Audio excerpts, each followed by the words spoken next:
ini?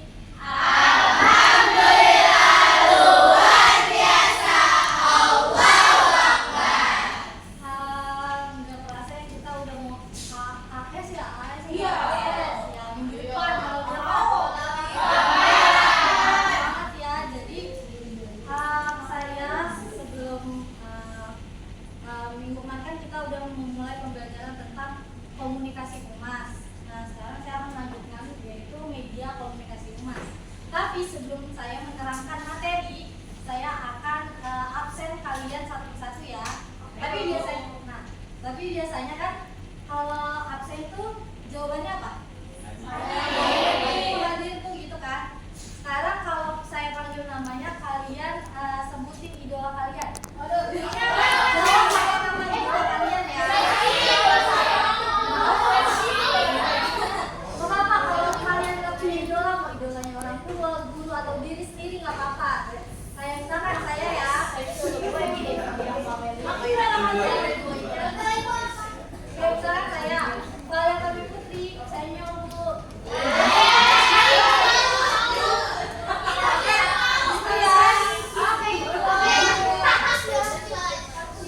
Saya mulai ya, tanya. Adinda Syafah Nabila, ini Bu.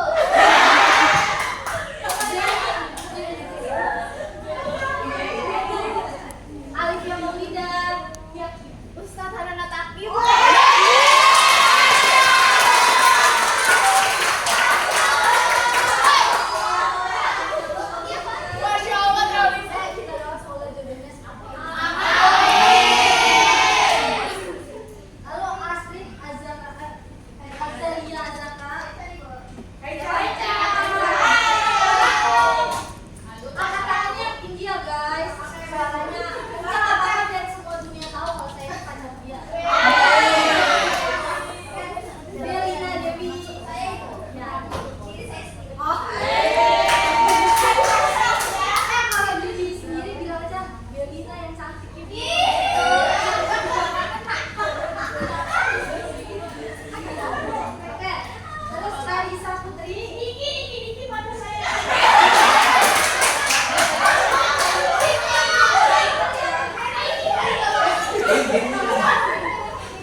Itu gak ada idola pemain bola gitu?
pihak lain yang terlaksanakan dengan baik dan terus menerus. Jadi untuk menjalin kerjasama terus menerus gitu, untuk tidak ada putus kontrak. Jadi kita harus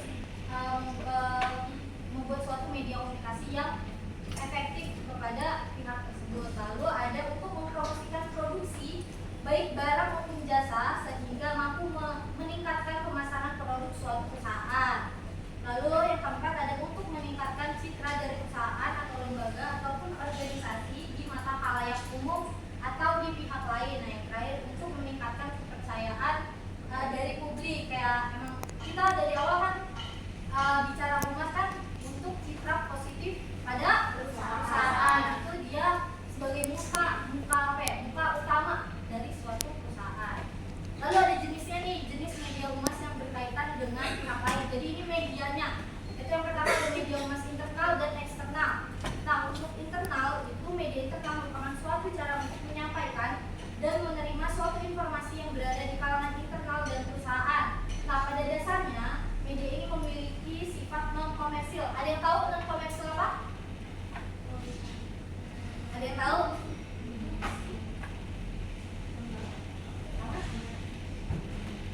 Ada yang tahu kan? Ada.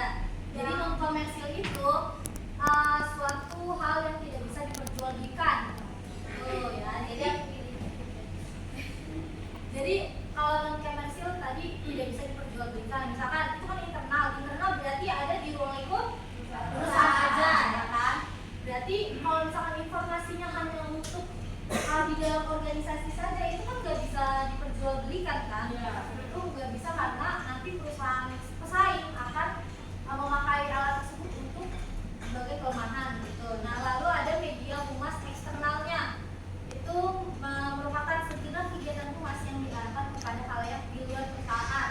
Nah fokus dari media humas eksternal adalah hubungan dengan medianya gitu. Hubungan dengan media kayak tadi media pers itu hubungan dengan media luar tuh harus erat. Lalu ada jenis-jenis dari media humas eksternal, yaitu yang pertama ada jurnal eksternalnya. Nah jurnal eksternal adalah publikasi ilmiah yang diterbitkan oleh lembaga atau organisasi di luar institusi tempat penelitian dilakukan. Nah artinya itu jurnal ini memiliki cakupan yang lebih luas dan biasanya telah melalui proses review oleh para ahli di bidangnya. Nah selanjutnya ada media audiovisual. Ada yang tahu audiovisual itu apa? Audio itu suara dan visual itu gambar. Jadi suatu alat yang bisa didengar dan dilihat. Contohnya ada yang tahu? Iklan. Terus ya betul, televisi. Terus ada lagi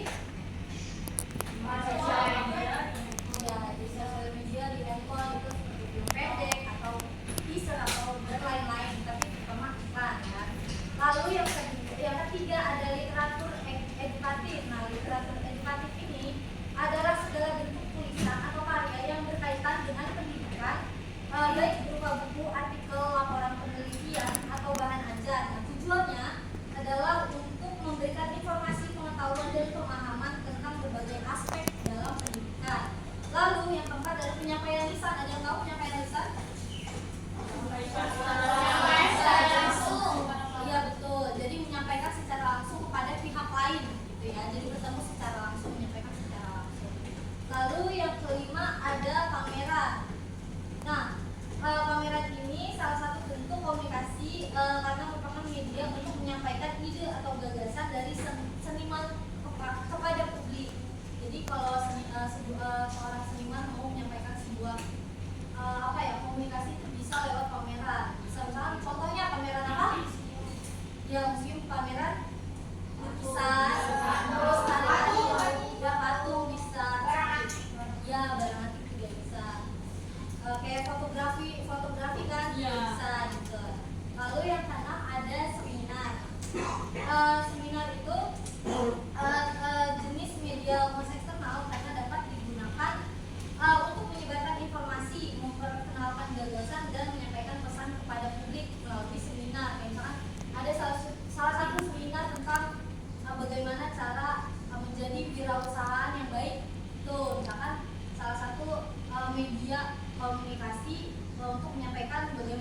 Lalu yang terakhir ada sponsor. Nah, sponsor itu merupakan salah satu jenis humas yang dapat membantu memperkuat exposure atau exposure merek dan membangun citra perusahaan yang positif. Jadi melalui sponsor. Nah, selanjutnya ada hambatan komunikasi. Yang pertama itu hambatan dari pengirim pesan. Nah, misalnya pesan yang akan disampaikan belum jelas bagi dirinya atau pengirim pesan. Jadi kan kalau misalnya belum jelas bagi dirinya, berarti yang menerima pesan juga belum jelas nih apa maksudnya nih dia ngirim pesan kayak gitu, ya kan? Lalu yang kedua ada hambatan dalam penyajian atau simbol, atau kan misalkan di Indonesia nih ada berapa sih bahasa. Jadi kalau misalkan saya ambil contoh kayak misalkan orang itu misalnya bahasa Sunda doang, tapi pengen ngirim ke orang Batak, kan nggak mungkin. Kalau misalnya dua-duanya nggak bisa bahasa Indonesia, ya kan ada aja yang nggak bisa bahasa Indonesia, itu pasti nggak akan ketemu kan artinya apa kayak gitu. Itu hambatannya. Dan yang terakhir ada hambatan dalam medianya, yaitu yang terjadi dalam menggunakan media komunikasi, misalnya gangguan suara radio dan aliran listrik sehingga tidak dapat mendengarkan pesan. Oke, selanjutnya ada udah ya? Ya udah ya terus ini ya. Oke, materinya udah sampai sini. Ada yang mau bertanya? Apakah udah jelas? Udah. Guys, jadi apa aja sih Bu kelebihan terus juga kekurangan menggunakan influencer saat kampanye humas?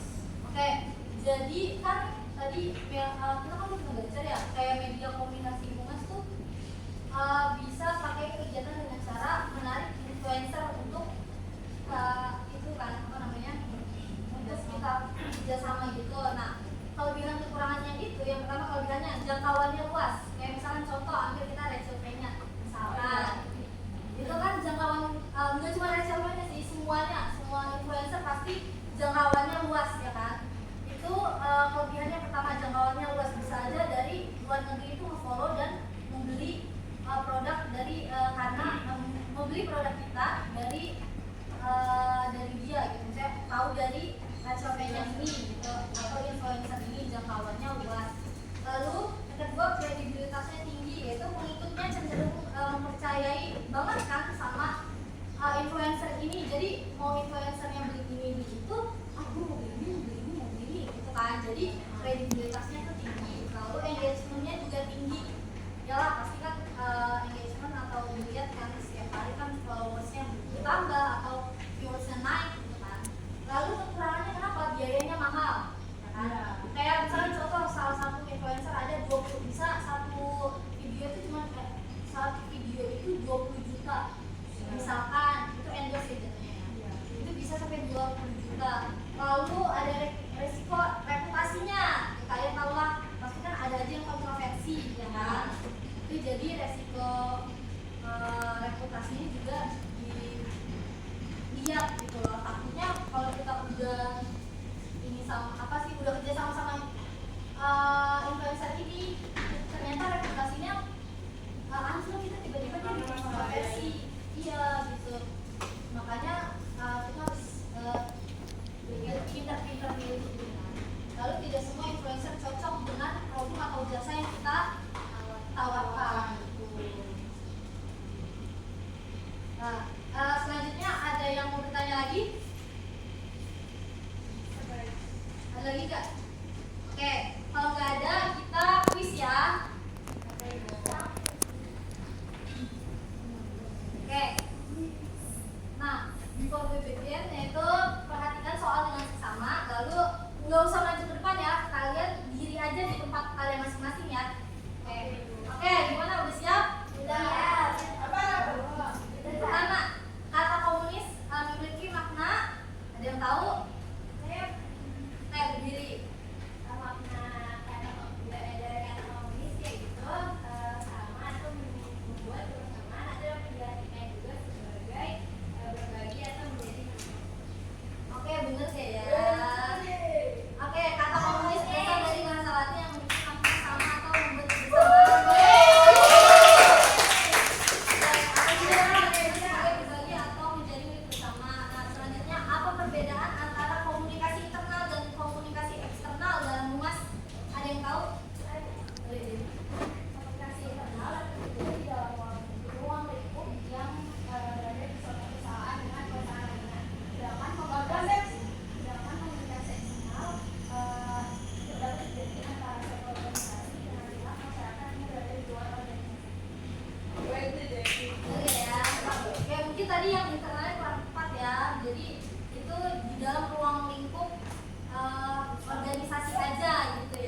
influencernya. Di Oke, depan. bener ya. Jadi Depan. kan